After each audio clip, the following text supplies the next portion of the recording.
790 ক্রয় মূল্য, বিক্রয় মূল্য 1290, 500 টাকা প্রতি কেজিতে লাভ। গোলমরিচ সবচেয়ে বেশি থাকে গরম মশলা। এই চাহিদাকে কেন্দ্র করে আপনারা যদি দাম বাড়িয়ে দেন, এটা তো দুঃখজনক হয়ে যায়। 4000, এই দুইটা 3000, এটা 4000, ডিফারেন্সটা কি?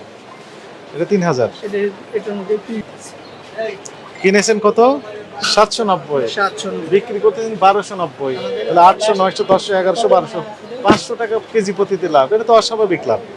790 ক্রয় মূল্য, বিক্রয় মূল্য 1290, 500 টাকা প্রতি কেজিতে লাভ। গোলমরিচ 840, 90 টাকা বাড়িয়ে দিয়েছেন ক্রয় মূল্য, তার চেয়ে বেশি লেগেছেন কেন বলেন? ও, রেট বাড়লে সবাই একটু করে বাড়িয়ে দেয়, এটা ঠিক। নিয়ে আসছে এই জন্য দামটা বাড়িয়ে দিলেন ইচ্ছাকৃতভাবে, ক্রয় মূল্য যেটা নয় তার চেয়ে বেশি বাড়িয়ে দিলেন, বললেন যে আর ভবিষ্যতে এগুলো করবেন না। এই জন্য সতর্কতামূলকভাবে আপনাকে 20,000 টাকা জরিমানা আরোপ করা হলো।